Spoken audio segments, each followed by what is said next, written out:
When I talked to a close friend of Creative Mornings a few months ago, I was like, we need a speaker for spicy. Do you have any ideas? He was like, Danielle. I was like, oh, yeah. And then ever since then, I couldn't really, I'm sorry, y'all, but there was no space for anyone else. I was like, Danielle, it is. If you look up the lexicon for spicy, I'm pretty sure her headshot is in there doing something like this. So she is the perfect speaker for this topic, not just as by me, but by everybody. And for those of you who don't know Danielle yet, Danielle is the branding and marketing visionary behind Unique Vision. With 15 years of experience, Danielle consults and trains purpose-driven startups and small business owners in building marketing strategies through her signature marketing approach. She helps clients show up as their most authentic selves and volunteers at On the Road Collaborative to give back to the next generation of changemakers here in the Shenandoah Valley. Everybody, please give a big round of applause for Danielle Unique McEwen. Stage is fun. Thank you. I needed that hug, actually. So I'm quite nervous, and I do have anxiety, and you guys probably wouldn't guess that. And that's because I've worked really, really hard to show up as my authentic self, myself. So am I amongst friends in here? Thank you, guys. Can we have a vulnerable conversation? Thank you. I appreciate it. Good morning, you guys.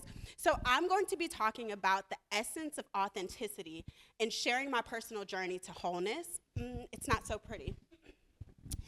It's wrapped up in grief, self-discovery, and ultimately resilience. So I'm going to share it with you guys.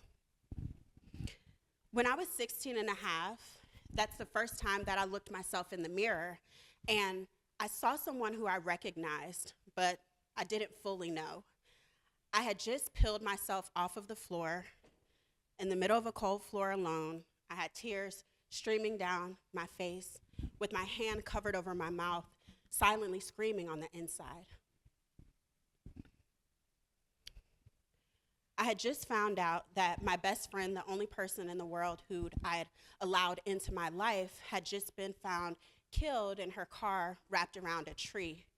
And in this moment, I was standing in the mirror with bloodshot red eyes, seeing a young girl who was trapped in a prison of her own mind. I knew it wasn't my fault, and I told myself it wasn't my fault, but I couldn't escape the immense guilt of not having saved her life. And our last words to each other, actually, just a few months prior to that was, "Are you happy now that I let you beat me up? Do you feel better now?" And now I was staring in the mirror, feeling all of this guilt because we were both popular cheerleaders at school, and we grew up together. And she ended up getting caught up in the wrong crowds and doing the wrong things. And during that time, I tried my best to save her, like, come back to cheerleading, let's go do this, let's go do that. Except I had to end up making a decision to allow us to go our separate ways. And I really felt guilty that I couldn't save her then. And one day, she showed up at my job wanting to fight me out of anger and rage. And I'll never forget it. Initially, when she came to my job, I went into survival mode of defending myself. And at some point, I had let her get me down on the ground, and she was standing over top of me, and this was the first time that our eyes actually connected. And I looked in her eyes, and it was just darkness. It was darkness, it was rage, it was anger. And that's when I said those words to her. And all the love that I had for her, even in that moment, I just couldn't let myself hit her back, not once. And in the mirror, honestly, I still just couldn't forgive myself. And that was the first time that my superhero cape got wrapped around my neck so tightly that I was too paralyzed to move. And honestly, during that time, I knew I had a decision to make. Either I would allow myself to be consumed with this guilt and let my life take shape with this pain, or I could choose a different path. I could decide to sit and stare in this mirror until I figured out what this meant for me, to me, for Danielle's life. And so I decided to sit and stare and numb the pain away. And then I ended up deciding to hide that pain from the world and from my family and from my friends and my teachers and everyone. And unfortunately, that became a pattern for my pain, to always put Danielle on the back burner. And in the mirror, I made the decision to go into the world with eyes smiling, a heart full of helping people, but silent sorrow. Nothing and no one could stop me from saving and rescuing people. That had become my reputation, and I'd found my identity and my value and my worth wrapped up in that cape. And I'd always just put Danielle on the back burner.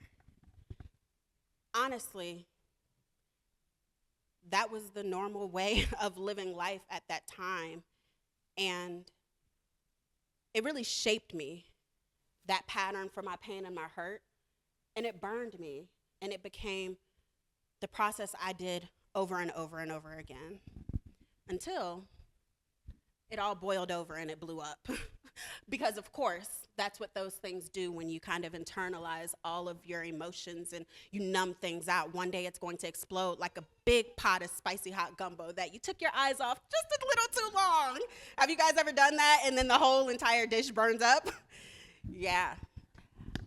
In 2021, my 94-year-old great-grandmother, Carrie Mae Williams, passed away, and my identity, it blew up, literally, and it really ignited into flames. Family was everything to me at that time, but I was so in a traumatic space because of that experience that, honestly, my cape got stripped away at that point. I couldn't be anything for anyone. I couldn't even be around anyone anymore. And I honestly didn't know who I was when I was stripped naked, bare, in my rarest form. And the grief took shape in my life so potently at the tip of my tongue that I ended up removing the cape myself. The hardest part about that is that I no longer recognized myself without the cape. I no longer knew who I was when people didn't need me. I no longer knew who I was once I had gotten out of my own way. And I'd realized, though, that the position that I sat in people's lives, having them need me, was my own fault. Because that's where I found my self-value and my self-worth at that time. And I had trained people how to love me and how to care for me, or lack thereof. And my biggest lesson during that journey in my life was that we teach people how to love us based on how we love ourselves. That was a good one. Thanks, I'm glad y'all resonate with that.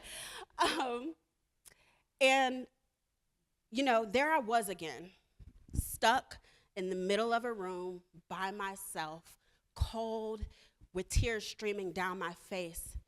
This time, though, I was screaming and yelling, God, please heal me through this. Please let me process this pain. Please don't let this shape me. And I felt abandoned, and I felt neglected, and I felt discarded.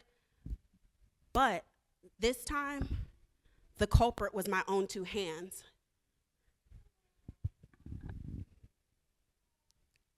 The next thing that I did was that I had another decision to make. The reputation I had up until that time was the selfless, humble, empathetic cheerleader. And reputation at that time for me was quite important. But what do you do now when reputation no longer matters anymore? When it's time to get very real and face-to-face with the inside of what you're really made of? I asked myself a couple deep questions. First, I asked myself, what was my purpose here on earth? Have you ever been that low that you're kind of questioning everything? It just hurts that bad, where now we have to figure things out for real. Yeah, that was the question that I asked myself. Then I asked myself, who was I truly created to be? And next, I asked myself, who am I now, currently, with all this trauma, with all this grief, but also with all these hopes and this aspiration and all these aspirations? I'm standing here before you guys today saying, I am Danielle Unique McEwen, and I prioritize myself and I love myself without guilt or shame in this world. And this is me in my rarest form, first, before anything else. And I gave that damn cape back, okay? You gotta give that cape back to people. You gotta give people their shit back. And then you have to figure out what is at the core of who you are.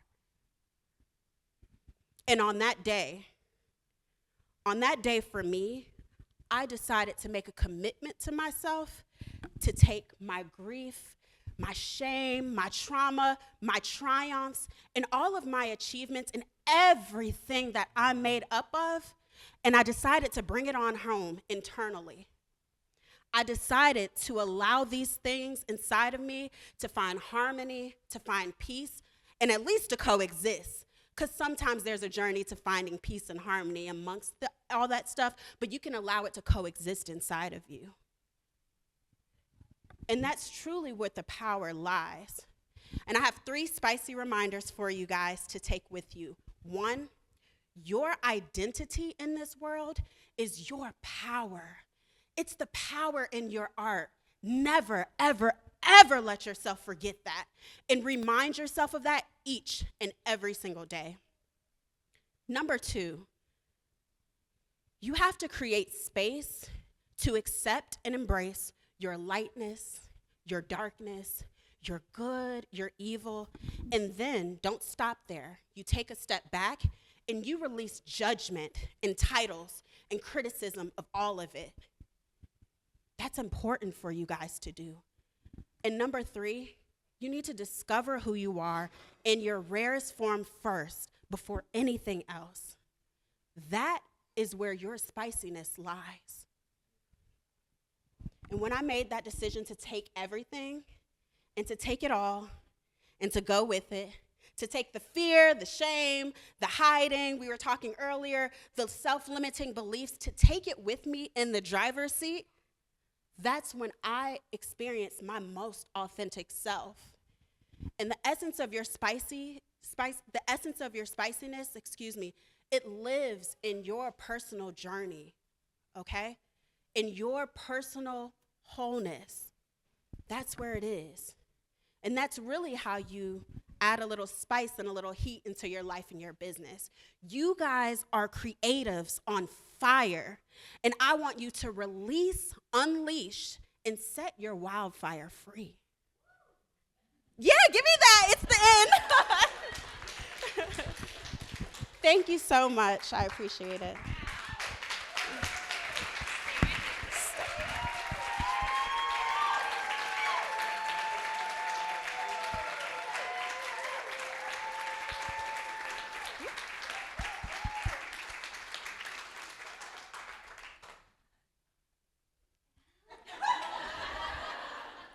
I won't even try.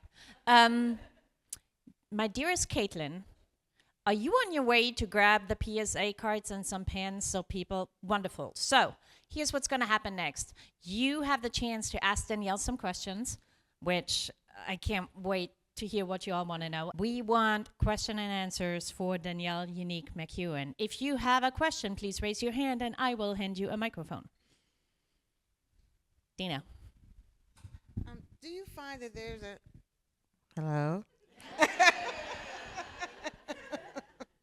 This makes me want to say silly things now.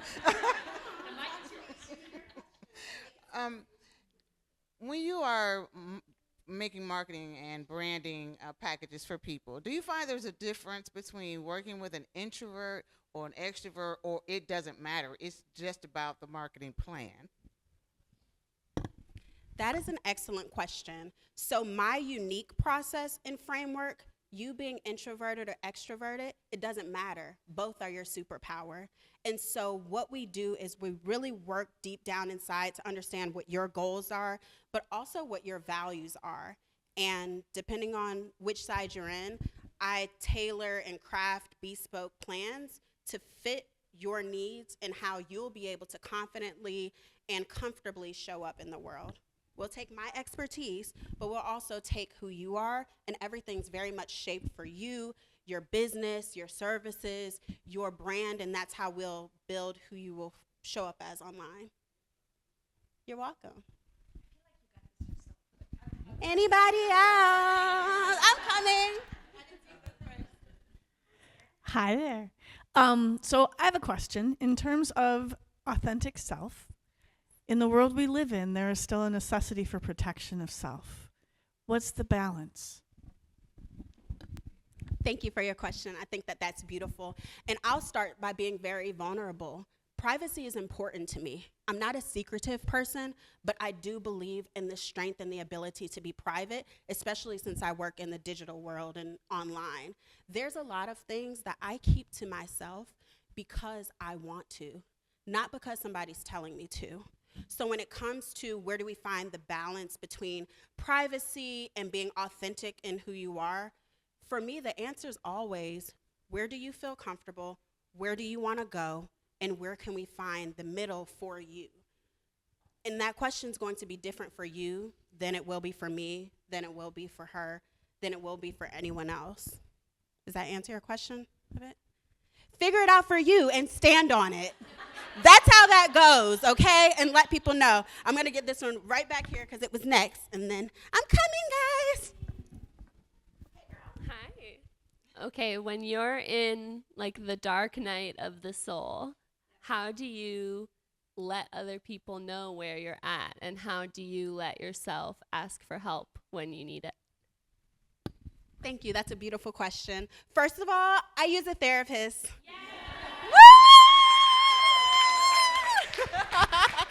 We always get a therapist, but it was a journey for me to get a therapist and to be able to leverage having a therapist in the way that worked the best for me. I've had dark moments by myself, as you just heard, without a therapist. And in those dark moments, I hadn't made the decision that I wanted to grow out of them. They had become my identity. I had been wrapped up in the pain, and I was okay with that at a certain point in my life. I'm 34 now. I'm no longer okay with that. I don't have time for it. And so I get a therapist. But I'm very specific and intentional about what I'm going to my therapist for. So currently in therapy, I'm working on setting healthy boundaries. Initially with therapy, I was working on setting boundaries. There's a big difference. When you set boundaries, a lot of times you're setting them out of self-protection. And what self-protection does is that nothing can get in and nothing can get out. You have to go deeper to that next step of setting a healthy boundary where now we're learning how to communicate vulnerably. We're learning vulnerability. We're learning how to take that fear, like I said, with us in our communication. So I can come over here to Annika and say, thank you so much. I'm so happy that you invited me to Creative Mornings. I'm scared shitless, and I don't know what I'm talking about. And I knew she was panicking probably all the way up to 24 hours ago, because every time she asked me, as lovely as she is, I was like, I don't know what I'm talking about. And I know she was like, oh my gosh, is this gonna be okay? But with her, I decided to allow her to be a safe space for me to communicate honestly. I decided to learn how to create safety within myself to communicate with other people, that their feelings of safety didn't dictate whether or not I was going to be able to share with them. So there's a couple different steps. Does that answer your question? Excellent. I saw some more hands. Hi, Danielle. Thank you so much for that authentic and vulnerable talk. My question for you is, in this digital age that we live in, where some folks are more focused on going viral and also, views and engagement, I want you to talk about how do you advise your clients and their businesses and their marketing strategy, the balance between authenticity and then keeping up with trends, because people want engagement and they want their content to be seen, but also sometimes you might be doing a trend that has nothing to do with your brand, nothing to really do with your business. So how do you do that for yourself? And then how do you advise your clients so they don't get caught up in this social media world? Thank you. That's a great question. first of all, I've shifted my business to making sure that I only work with people who are a good fit for me. And the people who are a good fit for me are not people who are paralyzed by what I call the vanity metrics, which is like likes, virality, engagement, things of that nature.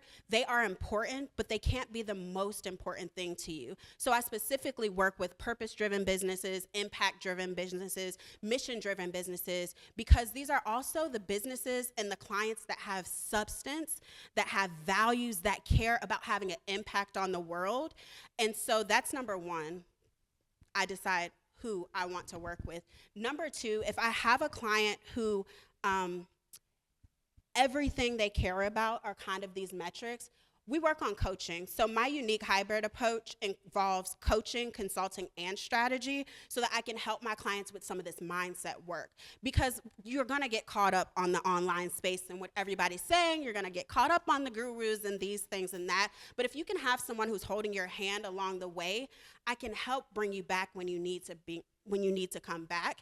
And we also focus on community building, and that's the main thing. I want my clients to be able to have sustainable businesses and sustainable brands online. So we really focus on digging into your target client, your ideal client, and that is who I want you to build a relationship with. If your focus is on your community, then some of the other things aren't as strong in getting wrapped up in.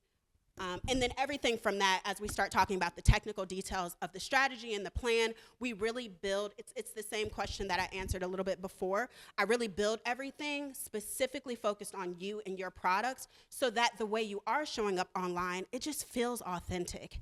It feels natural. We're talking about things that you are invested in, you really like. It's a little bit of a marriage between personal branding and your business so that you're not afraid to show up online, and we build things a bit around your lifestyle so that you can have that consistency. Does that answer it? You're welcome, girl. Anybody else? Did I turn it off? All right, I'll keep it quick. Hey, Danielle. So you've spoken a lot about how you're helping adults reach their goals, reach what their branding is, who are they. But I think a lot of times, sometimes, like adults at least have a starting point, maybe know a little bit about their direction. But you've also worked with youth, so I'm wondering, a lot of these kids, especially with what you were saying about social media, they don't know who they are. They know the viral TikTok dance, they know like, oh, I want to be famous, but the core values and their core purpose maybe hasn't been developed yet. But you have been working with them, and I want to know, like, what is it? How are you helping the youth? Are there certain strings or aspects that you see that you're pulling on and pull that out of them? Or what? How does that go for you? Thank you. That's a wonderful question. So in working with the youth, it's a little bit of a different approach. It's a lot of a different approach. The main focus, though, is safety and trust and vulnerability. So when it comes to online, any work that I do with the youth, whether it's cultivating something that I see in them, whether it's trying to help them find something that they're really passionate about, or teaching them the responsibility of how to use social media, everything is going to be in building that trust with them first. So I listen.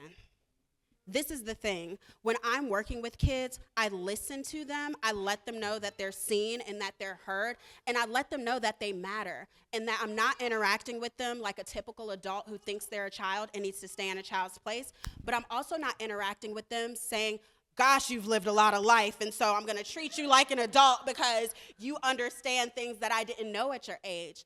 I'm really finding a balance to allow them to share with me who they are. And whoever they tell me that they are, that is how I interact with them. One of the kids in my class, she wanted to be called by her middle name. I won't say her name, privacy, hello. But she wanted to be called by her middle name. Her parents didn't like her being called by her middle name. In my classroom, in the work that we were doing, especially using social media and trying to teach them responsibility and creative expression, it was important for her to be empowered.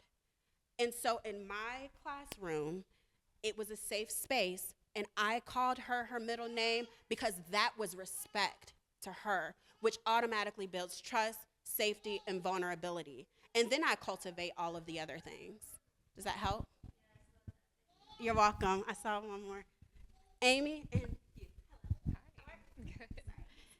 Oh, my name's Esther.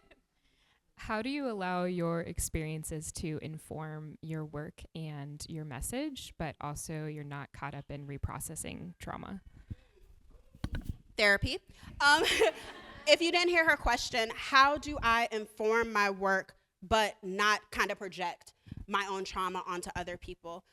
I share my story first, again, to create vulnerability with people. And people have the option of figuring out if I'm a good fit for them. I also empower my clients just as much as I'm interviewing you. You should be interviewing me, and we should be seeing if we're a good fit for one another. But based on my numbing and things in my life, it's allowed me to have an objective perspective and to be able to be unbiased in my work with people. My experience in life shapes the process of my work when it comes to getting deep down in the core and the essence of a person, their brand, or a business. However, I don't stay there. We use that to guide as a blueprint and as a framework, but then it's a two-way conversation.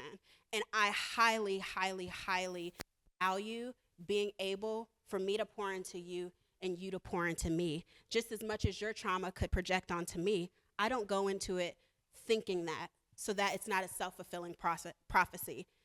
And I also, we become friends and we love each other and we care about each other. And I think one of the biggest things with friendship, you should have friends who can share things with you honestly and openly, like, hey girl, this is too much, or this isn't for me. People who have either been my clients or have worked with me, they know it's safe enough to say, I know that this is what you say we should do, but I don't want to do that. And that's the power of working with me. We can do that. And we can figure out a different direction to still help you reach your goals. Does that help? Excellent. Thank you. Great question. Hey, girl. So I just want to start off by giving you mad props for getting this figured out at such a young age. A lot of us in this room are not such a young age, and I can only speak for myself personally. I'm only just now starting the work of figuring out who I am and working through my trauma and how that affects my world around me. So, major kudos to you. You're going to light the world on fire because you had such an early start, and that's, awesome.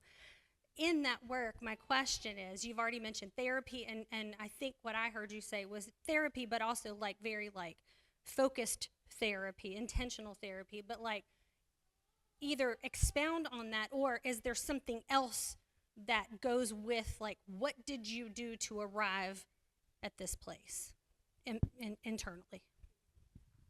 Thank you. Give me a hug. I know that was vulnerable to share. I appreciate you so much.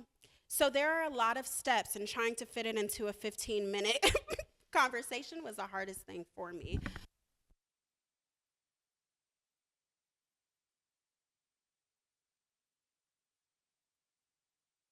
In person another time. Okay, here we go. Without going into all of the details, I first had to make the decision and commitment and a declaration to myself that I would do the work. Honestly, it started with me deciding to face my own demons, if that is what you want to call it. I spent time, when I moved back into the country from working in Dominican Republic, that's when the beginning of this journey kind of took off. We don't have time to go into that, but that was another dark room, dark moment sort of situation. And I realized I didn't love myself, and I didn't love myself enough, and I didn't think I was worthy of certain things. And so I had to have that honest conversation with myself. What you need to do, what people need to do, what I decided to do, again, go to that mirror and look, just take a second, 10 minutes, look at yourself in the eyes and be brutally honest with yourself. Tell yourself when you have messed up. Take accountability, take ownership, take responsibility for how you've also had a hand in the pain that you have experienced, and have that conversation, and then go deeper and then go deeper, and then go deeper. And once you decide for yourself, this is who I am, this is the good, the bad, the ugly, and all that stuff, then you can incorporate a professional to help you navigate those conversations. But I did start with me and God first.